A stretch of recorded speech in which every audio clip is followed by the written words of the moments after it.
the Baen Free Radio Hour.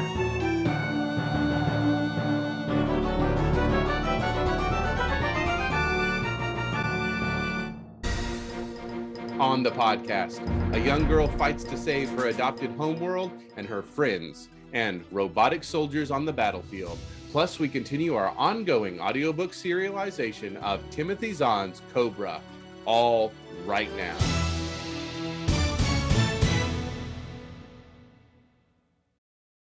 Welcome to the Baen Free Radio Hour. It's a pleasure to have you along. I am Baen Associate Editor and your podcast host, David F. Shirerod. This week, we bring you part 2 of DJ Butler's discussion with David Weber and Jane Lindskold about the latest entry in the Honorverse prequel Star Kingdom series, A New Clan. But first, the news.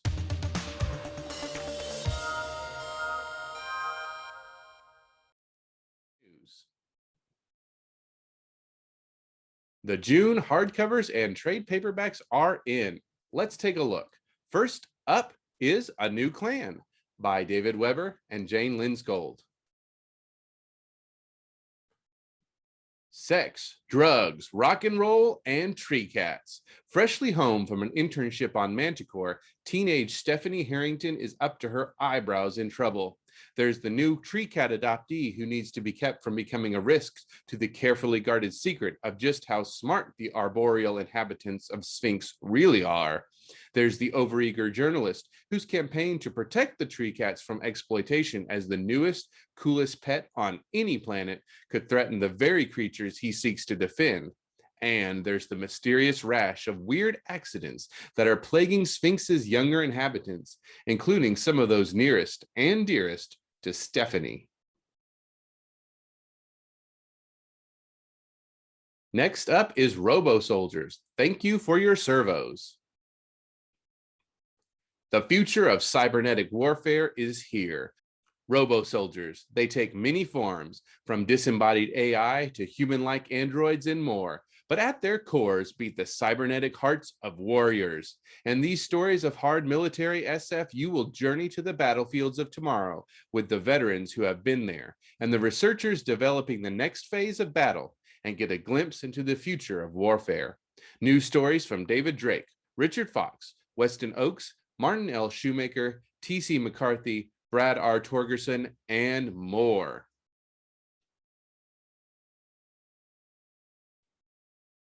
And we also have Target Terror by Michael Z. Williamson. The complete Target Terror series by a master of military thrillers. Within a military that prides teamwork, strength in numbers, and camaraderie, the sniper is the outlier, the loner, the specialist whose talent can mean the difference between mission success and disaster, and often between life and death. This omnibus includes The Scope of Justice, Targets of Opportunity, and Confirmed Kill.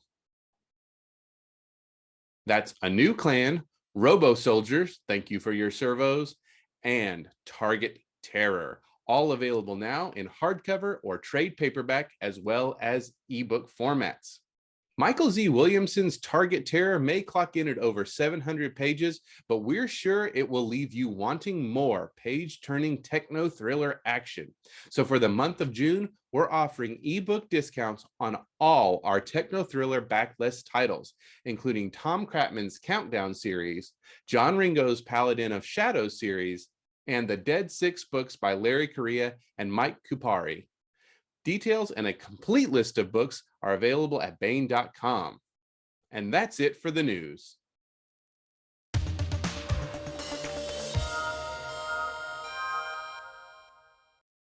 Why they're doing it. Okay. You're just saying because they're aliens. I'm sorry, for me as a storyteller, that doesn't work. It never worked for me as a reader either. Which doesn't mean that people can't have fully realized human characters who they suddenly have do something totally out of character that leaves me just as confused as to what's going on here. The level of the communication, the way that it works out, and you know it right up front, right? That Stephanie's tree cat has two names depending on whose point of view you're writing it, right? He climbs quickly to tree cats, Yep. which of course, as to your point, they're not articulating it as words. There's a packet of information about Yep. this tree cat that climbs quickly. And Stephanie names him Lionheart, right? And this is true of all the tree cats. And there's a lovely kind of resonance that as a dog owner, right? It's a little bit like, from the human perspective, it's a little bit like the maybe sort of almost a fantasy that you have that your dog is understanding you better than it is, right? I mean, your dog, I believe my dog has a mind and a theory of mind, right? And I know it's not like mine. But when I go out walking with the dog, I have dialogues back and forth between myself and the dog where I articulate the dog's point of view also, right? And that's sort of the tree cat interacting with these kids reminded me in a very, it resonated kind of that relationship with my dog in a very, I don't want to like make it sound small, but in a very charming way. It had a lot of, it felt very verisimilitudinous to me. It felt very emotionally real. Now, we had to add in an added complexity in this one because of Hearthstone, who, since he has his accident and can't even understand tree cats, actually most of the characters in this book have three names, because when we're going from his point of view, since he doesn't know, he knows Climbs Quickly's name because he knew Climbs Quickly when Climbs Quickly was younger. But for any character he meets thereafter, we had to come in with yet another round of names. And introducing those names into the narrative and tagging them successfully for the reader is not the easiest thing to do without getting into, as you know, Bob, territory. But yeah, Jane is right. I was gonna make the same point, that in an odd sort of way, it's Hearthstone, the deaf tree cat. Deaf, I think, is the best way. Mind deaf, basically. Yeah, he can still sense the emotions of those around him. He just can't receive their actual thoughts. Okay, so he knows when somebody is. Beg your pardon? His send is also broken. Yes. And the reason that Jane is mentioning that is that Nimitz, Honor's tree cat, suffers serious injury, which means that he can still hear people, other tree cats, but he can't transmit anymore. His transmitter is broken, which is why the tree cats learn sign language. Really, that's the point that motivates the breakthrough. But what I was going to say is that Hearthstone's damage is central in a lot of ways to the recognition that they are actually building a new clan of the tree cats who have adopted humans. Now, from the very beginning, Sings Truly, Climbs Quickly's sister, who is the memory singer for the Brightwater clan. The memory singers are critical to the entire structure of tree cat society because they can project in so much accuracy anything that they have seen or experienced or heard from another tree cat, that they can share that very experience. So tree cats are not naturally as innovative as humans, but once an innovation occurs and one memory singer is read in on it, it can spread like that to the entire planetary population because one memory singer can transmit it to another and they can share it. So while the tree cat clans are not remotely matriarchal, all of the memory singers are female. And so they have a very strong center. They're the anchor, really, of every clan, because they are literally the custodians of its history, of its memory, of its identity. Okay, and so from the very beginning, Sings Truly is saying, you know, we have to open channels of communication with the two legs, and we have to bring them to our side, sort of thing. But I don't think even Sings Truly ever was able, at least in the early period of this relationship, to conceptualize the extent to which the tree cats who bond are going to develop a communal identity as a group. We are the ones who have bonded with the two legs, which doesn't obliterate their previous identities. It doesn't take them away from being a member of Brightwater clan or whatever, okay? But it's a sense of, just as the humans involved are in the Great Tree Cat Conspiracy, what they're basically doing, I don't think I ever got around to this point. What they are basically doing is they are simultaneously doing their best to slow down the process of whether or not tree cats are determined to be sentient on the one hand, while on the other hand, amassing as much data as they possibly can that could offset the lack of a spoken language in the balance when we're determining whether they are, you know, the rightful owners of Sphinx or not. Okay. And in a very real sense, this new clan that's emerging in the book is trying to do exactly the same thing from the tree cat side, but without the need to protect their two legs against an outside threat that might wipe them out to take over the planet. You see what I'm saying? They do have to defend their, or be aware of threats to their two legs from other two legs, which is a semi-recurrent theme throughout the books, because the tree cats are very protective. By the same token, the kind of person who is adopted by a tree cat is very protective going the other way. In A Beautiful Friendship, when one of the memory singers and one of the clan elders is really, really pissed off with Climbs Quickly after he's gotten himself almost killed. I mean, he's literally, they think he's going to die, you know, kind of thing, for going to rescue Stephanie.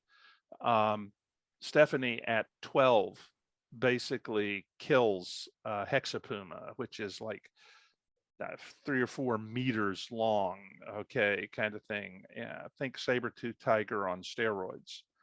And she kills it. She mortally wounds it, and it's still going to have the energy to kill her and climbs quickly. But Climbs Quickly has fought it to delay, to protect her, while he tries to buy time for the rest of the clan to get there to rescue him by himself. And when he goes down, this 12-year-old girl attacks this Hexapuma with effectively a really, really high-tech knife. And she absolutely knows that she can't kill it before it kills her. But she can't not do that any more than Climbs Quickly could not try and protect her. And Sings Truly tells the other members of the clan, she says, look, you know, these two are bonded. They're like a mated pair. And Climbs Quickly could no more not have come to try to save her than she could have not tried to save him, or that Climbs Quickly and I, brother and sister, deeply beloved, would not have fought to the death to protect each other. Okay. No. And that's why I think there is a very specific personality type, human personality type, that the tree cats are drawn to. Okay, I really think that that's, for me, that's a big part of what's going on. And I have to say that one of the things that that Jane interjected into the books was she really grabbed and ran with what happened to Karl Zvanik's first love. Because we knew that the Zvanik family took really heavy losses during the plague years and so forth. But I really liked what you did with that. Well, it's interesting. When I was doing a lot of my work on a new clan, was weirdly enough, because of Weber's introductory story, the plague is very important. And I'm writing a story in which Cordelia, who's one of our new point of view characters, Cordelia and her family exist as a family because of the destruction caused by the second wave of the plague. And I'm writing this book as shutdowns and stuff are happening. Yeah. It was a little bit stressful, to be honest. Yeah. No, I agree. I agree. And then, but it was important to not make it light and fluffy. And, you know, at one point, Stephanie really thinks for the first time about what the plague meant, because in the back of her head, you know, the plague wasn't a good thing because she's not an evil person, but the plague is the reason her family was able to get a bargain basement estate on Stinks, because Stinks needed people with her parents' skills. The Star Kingdom desperately needed people like the Harringtons. Yeah. Yeah. And so Stephanie, for the first time, really comes to terms with what it meant to the society at large to have been stripped down that much. Intellectually, she always understood it. It's emotional. Yeah. Yeah, the emotional. It's kind of like when, and the moment that really crystallizes it for her is when they're talking about, well, why would young people be turning to this new drug? What's going on? And that's the point at which she's like brought face to face with the fact that she knew about Carl and what had happened to his family. And she deeply empathized with that once Carl told her about it. But it wasn't until Cordelia and some of the others were getting involved, and she really had to come to grips with their life stories through the plague. And there's also a point, and I think, Jane, you inserted this, and I think it's Carl, who is saying that, he's his grandmother used to tell him tales about the frontier back on Earth, and one of the first things that went in every town was a saloon. Okay, and the whole notion of desensitizing her emotions, of losing control, is anathema to Stephanie. Okay, she is so deeply invested in what's going on around her and everything else. She can't conceive of wanting to distance herself from that. It's just totally, say what, as far as she is concerned. And in this book, she finally really comes to grips with that on the basis of being able to understand something that she didn't understand before. I think that you see a lot of that in the scenes with her and Trudy after the air car accident too. When she's trying to, well, actually, no, that's Jessica then, isn't it? Yeah. Jessica, who is trying to comfort Trudy after this horrific air car accident that she was involved in. But Stephanie is reacting to where Trudy is and what's happened to her at the same time. Remember the conversation that you wrote with Trudy, telling her, I'm worried about Stan, kind of thing, and it's not betraying somebody if you're just worried about them, right? Kind of thing. Poor old Stephanie, who's like, you're doing that whole emotional thing here that I'm really not read in on yet. What I like about Stephanie is it would be very easy to have her become a two-dimensional superhero. But for every bit of genius and everything else she has, we've given her a lot more, her friends teasingly call her, the girl genius of Stinks, because they can tease her because they know she's actually a real person. Yeah. And I have any questions for us? We're very good at talking. You've probably noticed this. No, this is fabulous. In fact, I do have one question, but you've really touched, I think, a lot on the book, sort of thematically, and what its emotional cores are. And we just actually now walked up to the edge of, well, what's the story? So we have the ongoing Stephanie arc. But there's also a story involving drugs. In fact, I think the tagline of the book is "Sex, Drugs, Rock and Roll, and Tree Cats." Isn't that what the tag is? More or less, yeah. Yeah. So what? And I think the next line is 2 out of 3 ain't bad. We don't have a lot of sex.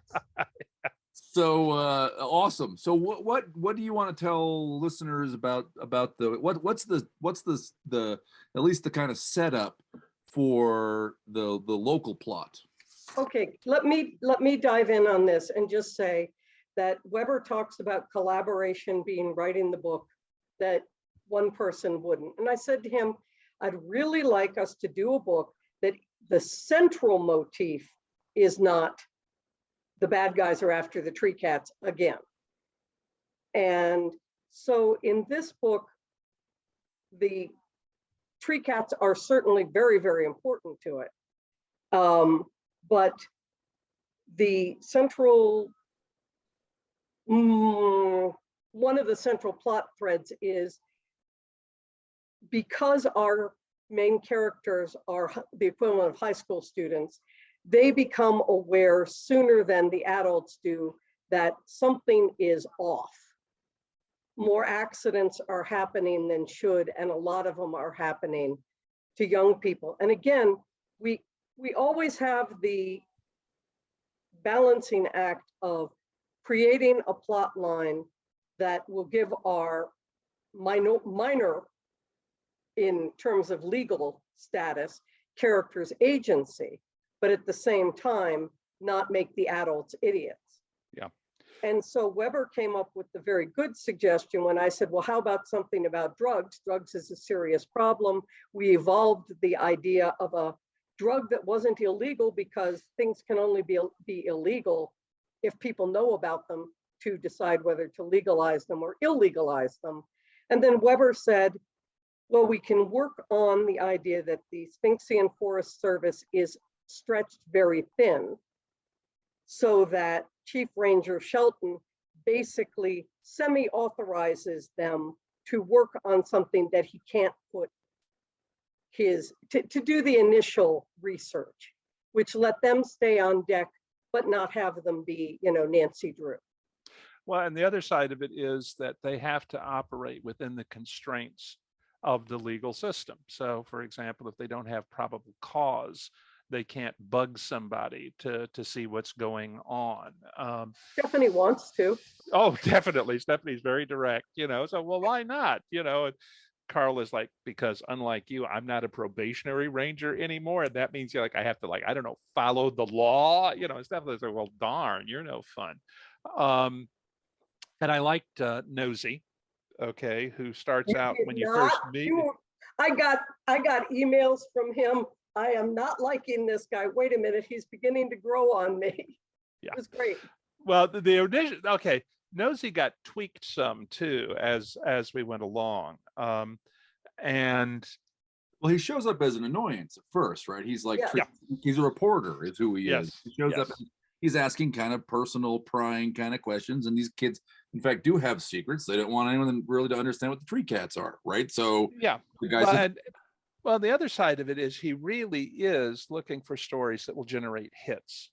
Okay. Sure. And so there is a degree of sensationalism in what he's writing about. What the kids come to realize gradually as they work with him, especially after he gets the snot beat out of him by the bad guys and he turns to Carl and Steph, is that he actually believes in causes. Okay. And ultimately, he is, I am confident, going to be read fully in on the Great Tree Cat conspiracy, because with his platform and everything else, he can contribute to it. Whereas the way that he's using it now, when he's trying to protect the tree cats from being victimized as pets, okay, it's actually hampering the Great Tree Cat conspiracy's mission. And there's actually a couple of places in there where Stephanie thinks, if she were nosy, if she knew what nosy knows and not what she knows, she'd be all in favor of protections for the tree cats. And she is in favor of protections for the tree cats. But the problem is that the way that Nosy is approaching it is creating problems. Yeah. So we've got the plot thread that deals with drugs that then ties into the plot thread with Nosy Jones, ace reporter, a sphinx, so to speak, who means well but is causing problems. And those two plot threads become interwoven. And what's our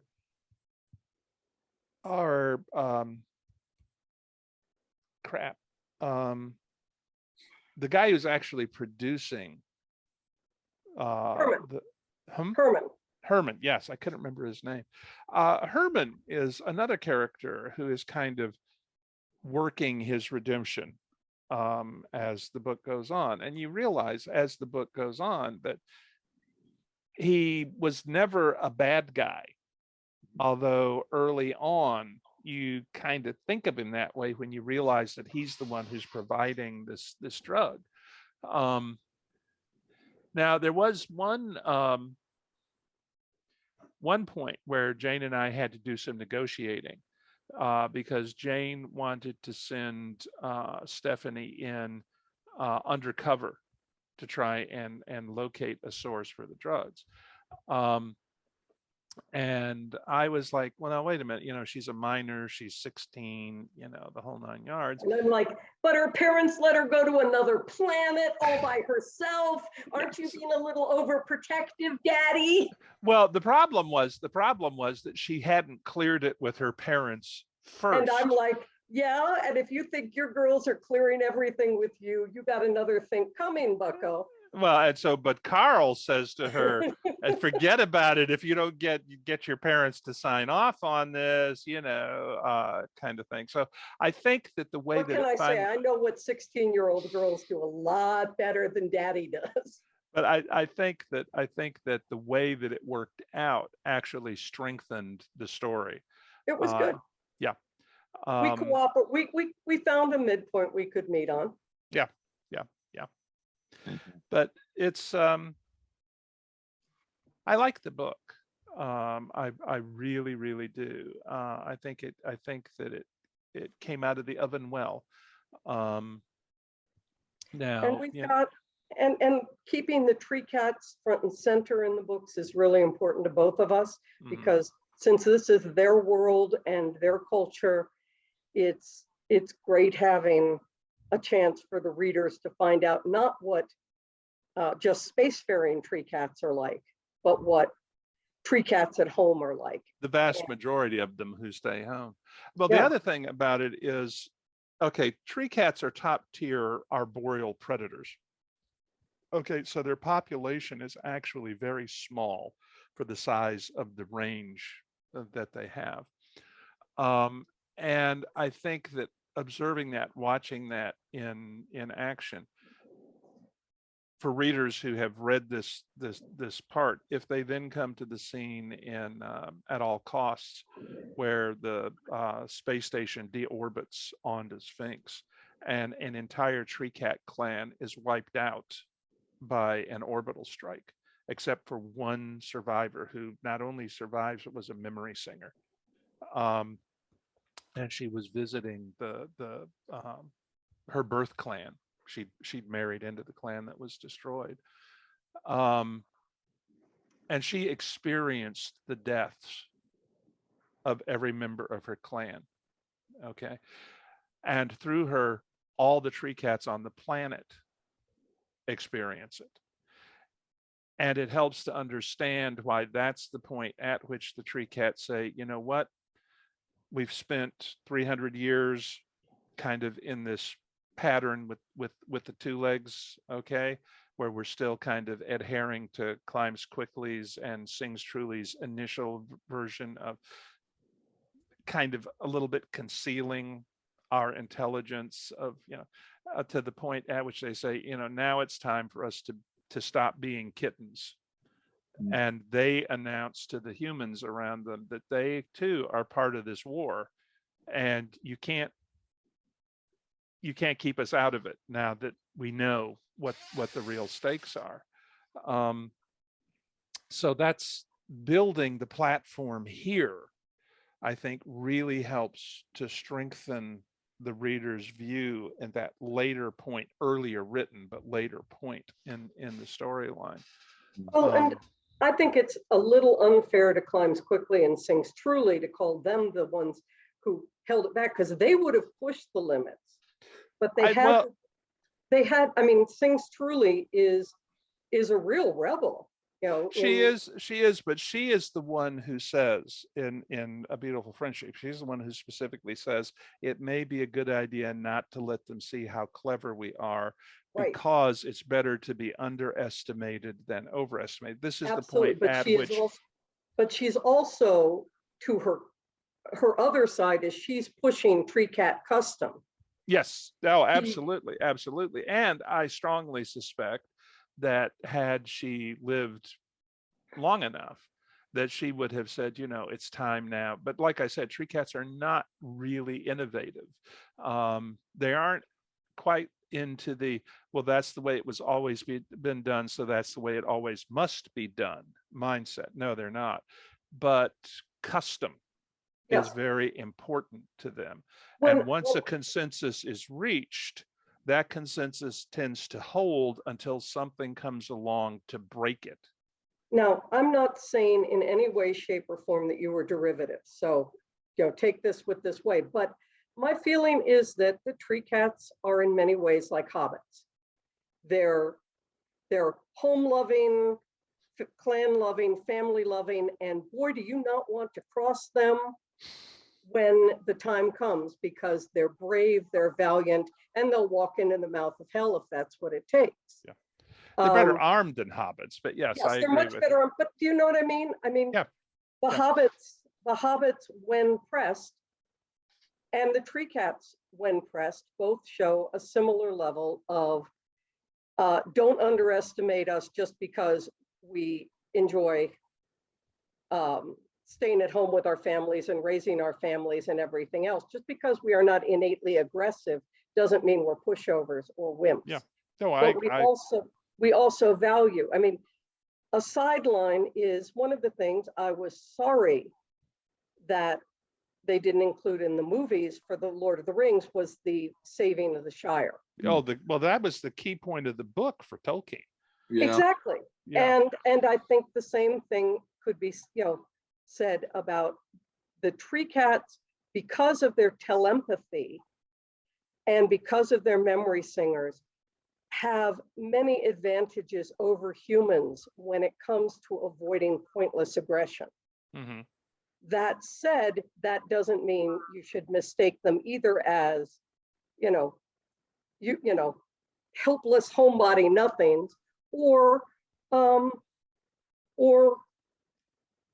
they're, you know, yes, they're arboreal peak predators, but they're not rabid killing machines either.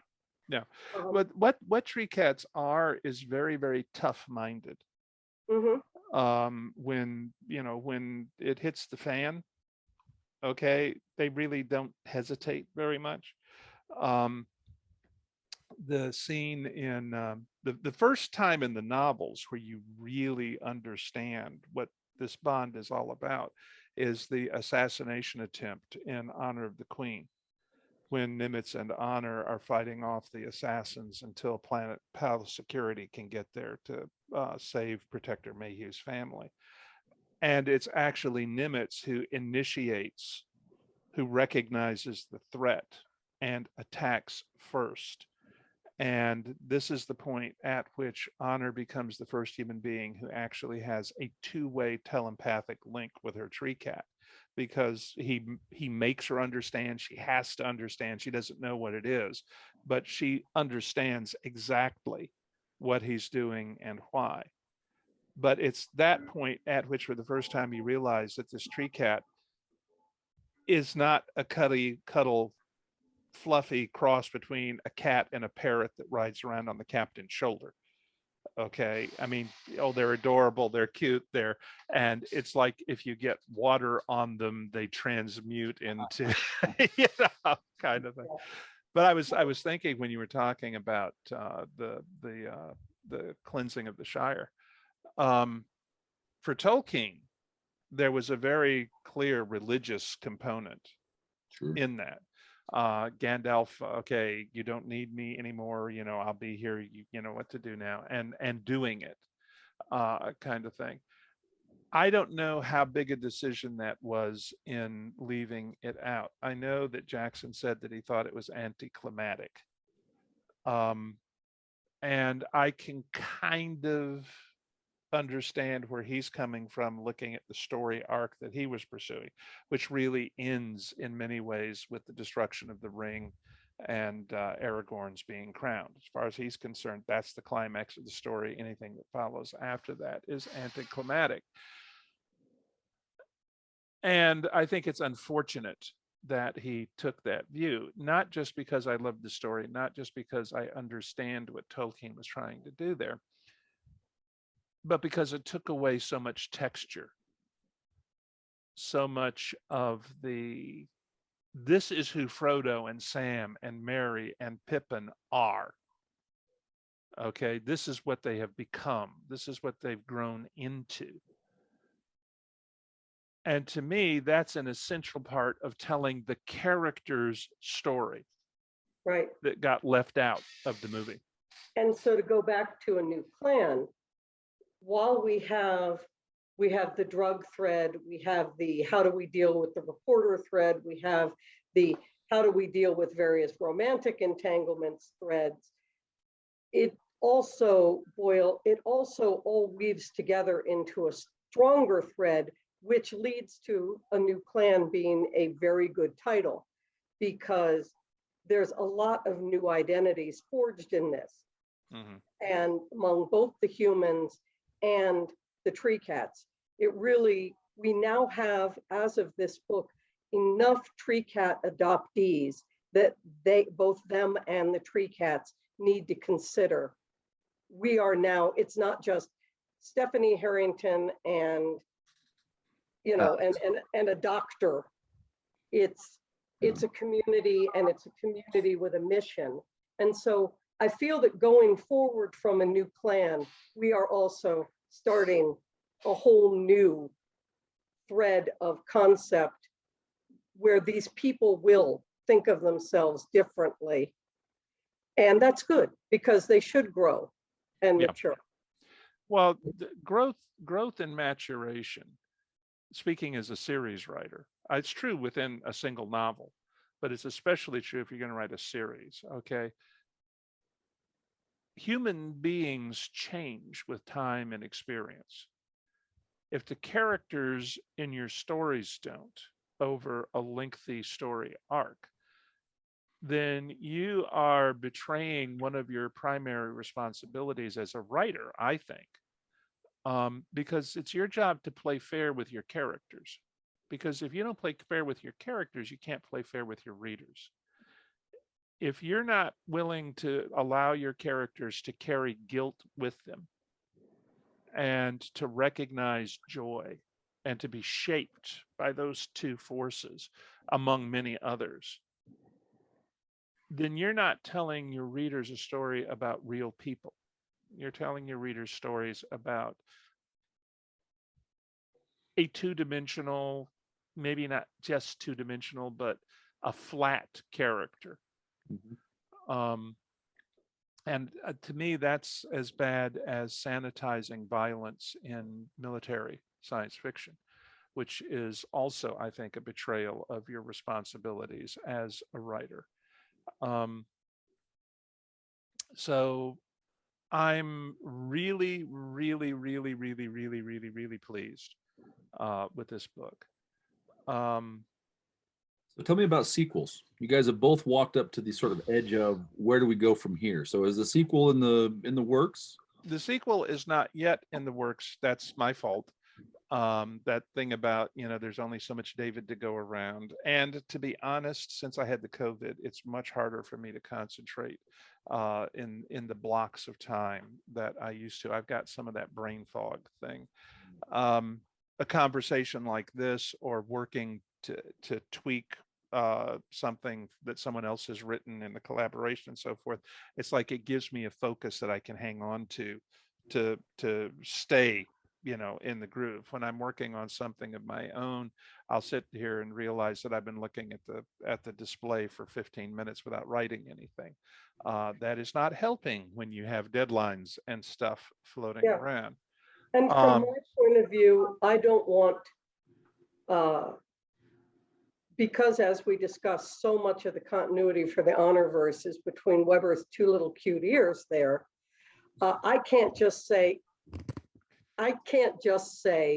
oh, Weber, let me write a story about, because to me it would be disrespectful. Well, we can come a lot closer to that in short fiction than we can in the novels. Yeah. And yeah, so we both have ideas, we'll brainstorm on them when he can work it into his schedule. It's not like I have nothing else to do with my life. So it's, at the risk of sounding catty, I'm not looking, my life is not writing sequels to Honor Harrington. It's just a really fun thing when I get to do it. Oh, the baby, oh, the woo. And so I'd rather have it be a good book when we get to it than a cruddy book. And Tony feels the same way. Yeah. Yeah. Tony is completely supportive of, let's wait and do a really good book, not do a cruddy book. Well, that and Tony is also very supportive of not breaking the David. She's like, David, I don't think you need to be doing that. I think you need to be like doing this over here and not trying to do 17 things at once. I'm like, but I've always done so. She says, yes, and you'll be 70 in October. And I'm like, well, be that way. But it is harder, especially after the COVID. And I resent it all the more because I had just really gotten back into the groove after the concussion. I did 2 books that I was very, very happy with. And then along came the COVID and knocked me back off my stride, which is irksome. We do have an underlying story arc that needs to be accomplished in the next couple of books. But and those books will probably cover 16 to 19. So yeah, there may be a bit of a jump somewhere along the way. Yeah. But the nature of the novel specific problems that will set them is still very much open. There's like a background task they have to accomplish, adversarial process they have to get through. But kind of like in A New Clan or in Fire Season, they're dealing with very much specific to Sphinx problems, with the other elements being more of a background factor that they have to bear in mind, which is what the Great Tree Cat conspiracy is all about. So yes, there will be more, but it'll be more on Weber's timetable. In due time. Oh, thank you, Jane. It'll be on Weber's timetable. If it's late, go. Yes. No, well, that's not what she said. it's not what she I said. It's what she meant, and it wouldn't bother me as much if there weren't so much truth in it. I mean, Hey, I really think, honestly, I need to be able to work on a book at a time when I can pick up the phone and call you and say, I want to do X. Is it going to completely screw up the sub story?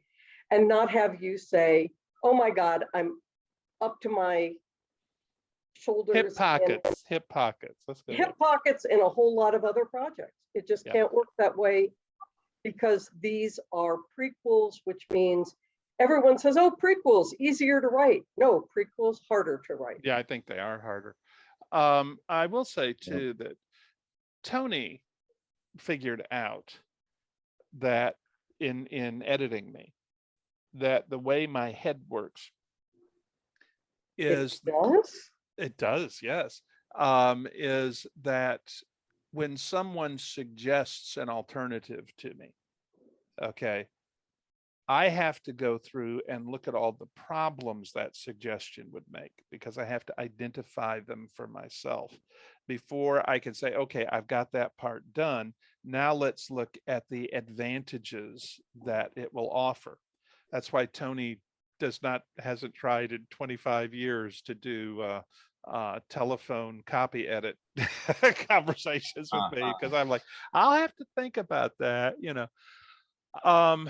but it's also, I know it's a problem sometimes for my collaborators, especially collaborators who haven't worked with me a lot or don't know me as well as Jane knows me, because my initial mindset is, well, I don't know about that, and then I'll go away and I'll send you an email and I'll say, yeah, that works. In fact, let's do this, this, this, and this, and this. Yes, and that's absolutely the case. I mean, I know we've run way long, and you probably want to go and cook your dinner, but just in fire season, I wanted to have a shuttle crash, and Weber explained to me all the reasons that a shuttle couldn't crash, and then came back with, but we can make the shuttle crash this way.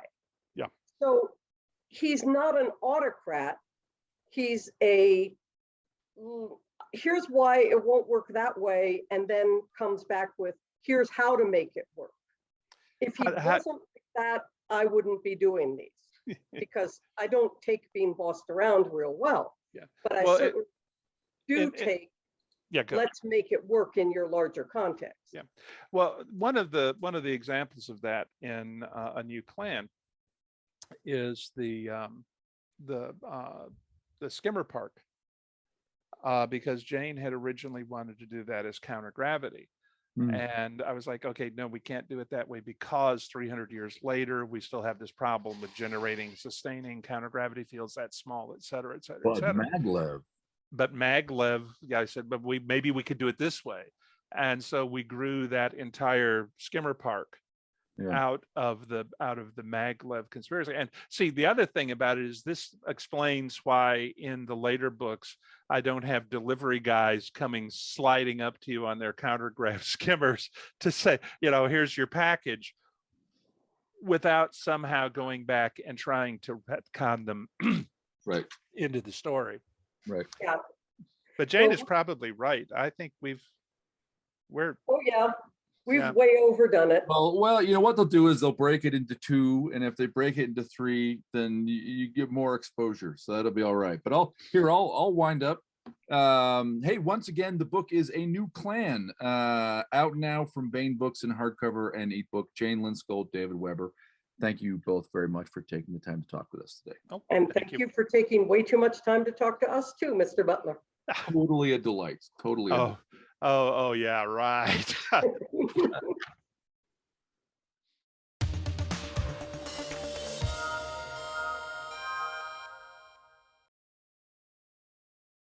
And now we bring you Timothy Zahn's Cobra. Earth's only hope was the Cobras. The colony worlds Adirondack and Silvern fell to the Troft forces almost without a struggle. Outnumbered and on the defensive, Earth made a desperate decision. It would attack the aliens not from space, but on the ground, with forces the Trofts did not even suspect. Thus were created the Cobras, a guerrilla force whose weapons were surgically implanted, invisible to the unsuspecting eye, yet undeniably deadly. But power brings temptation, and not all the Cobras could be trusted to fight for Earth alone. Johnny Moreau would learn the uses and abuses of his special abilities and what it truly meant to be a Cobra. The interview was short, but excruciatingly painful. And by the time Johnny left, he was feeling like one of the solder targets on the laser range. The thought of having to go back out on the practice field, of having to face everyone, was a knot of tension in his stomach. And as he walked across Mendro's outer office, he seriously considered turning back and asking for a transfer to a different branch of service. At least then he wouldn't have to endure the other trainees' eyes. But as he debated the decision, his feet kept walking, and outside the office the whole question of hiding suddenly became academic. Deutsch and Halloran peeled themselves from the wall where they'd been leaning as Johnny closed the door behind him. "You okay?" Deutsch asked. The concern in his face echoed in his voice. "Oh, sure," Johnny snorted, unreasonably irked by this unexpected invasion of his private shame. "I just got verbally skinned alive, that's all." "Well, at least it was all verbal," Halloran pointed out. "Don't forget, all of Mendro's weapons are functional. Hey, lighten up, Johnny. You're still in the unit, aren't you? Yeah, Johnny said, the hard lump starting to dissolve a bit, at least as far as I know, though Baen will probably have something to say about that when he hears what happened. Oh, Baen already knows. He's the one who told us to wait here for you, Halloran said. He said to bring you out to the practice range when you're ready. Are you? Grimacing, Johnny nodded. I suppose so. Might as well get it over with. What, facing Baen? Deutsch asked as they set off down the hall. Don't worry, he understands what that was all about. So do Pa and Druma, for that matter. I wish I did. Johnny shook his head. What has Viljo got against me, anyway? Halloran glanced at him, and Johnny caught the other's frown. You really don't know? I just said that, didn't I? What, he doesn't like anyone who was born more than 10 light years from Earth? He likes them fine, as long as they don't show they're better at anything than he is. Johnny stopped abruptly.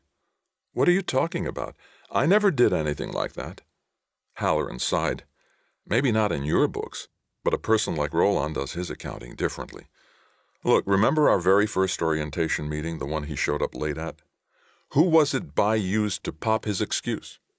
Well, me, but that was only because I was the last to arrive before him. Probably, Halloran conceded, but Roland didn't know that. And then the first evening of our actual training, you tore the stuffing out of all of us in that game of King's Bluff. People from Earth have a long history of being successful gamers, and I suspect that really put the icing on the cake as far as Roland was concerned. Johnny shook his head in bewilderment. But I didn't mean to beat him. Of course you did. Everyone means to win in the game, Deutsch said.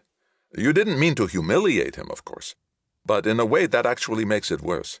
For someone with Roland's competitive streak, being clobbered by a perceived social inferior who wasn't even trying to do so was more than he could take. So what am I supposed to do? Roll over and play dead for him? No, you're supposed to just continue doing as well as you can, and to hell with his ego, Deutsch said grimly. Maybe maneuvering you into Mendro's kennel will satisfy his lopsided sense of personal honor. If not, he hesitated. Well, if he can't learn to work with you, I don't think we're going to want him on Adirondack. Johnny gave him a quick look. For a brief moment, Deutsch's air of calm humor had vanished, showing something much darker beneath it. You know, Johnny said, striving to sound casual, a lot of times you don't seem very concerned about what's happening on your world. You mean because I laugh and joke around? Deutsch asked. Or because I opted to spend a couple of months hanging around Asgard instead of grabbing a laser and rushing back to help? When you put it that way. I care a lot about Adirondack, Johnny, but I don't see any advantage in tying myself in knots worrying about what the Troughs might be doing to my family and friends. Right now I can help the most by becoming the very best Cobra I can be, and by nudging the rest of you into doing the same. I think that's a hint we should get back to practice, Halloran said with a smile. Can't fool a psychologically trained mind, Deutsch replied wryly. And with that, the momentary glimpse into his deeper self was over. But it was enough, and for the first time Johnny had a real understanding of the kind of men the Army had chosen for this unit, the kind of men he'd been deemed worthy to join. And it put the whole thing with Viljo into a final perspective. To risk washing out of the Cobras over what were essentially emotional flybites would be the absolute depth of stupidity. From now on, he resolved, he would consider Viljo's jibes to be nothing more than practice in developing patience. If Deutsch could bear up under an invasion of his world, Johnny could surely put up with Viljo. They'd reached an exit now, and Halloran led them outside. Wait a second. We're on the wrong side of the building, Johnny said, stopping and looking around. The practice field's that way, isn't it? Yep, Halloran nodded cheerfully. But for Cobras, cross-country's faster than all those hallways. Cross-country as in around? Johnny asked, peering down the 8-story structure, heading halfway to infinity in both directions. As in over, Halloran corrected. Facing the wall, he flexed his knees. Last one to the top's a gum bumbler, and any windows you break come out of your pay. That was another installment in Timothy Zahn's Cobra, and that's it for the podcast. Thanks, as always, to podcast theme composer Ruth Judkowitz and audible.com. Praise, thanks, and gratitude to David Weber and Jane Lindskold for talking with us these last 2 weeks. And good night, Tony Daniel, wherever you are.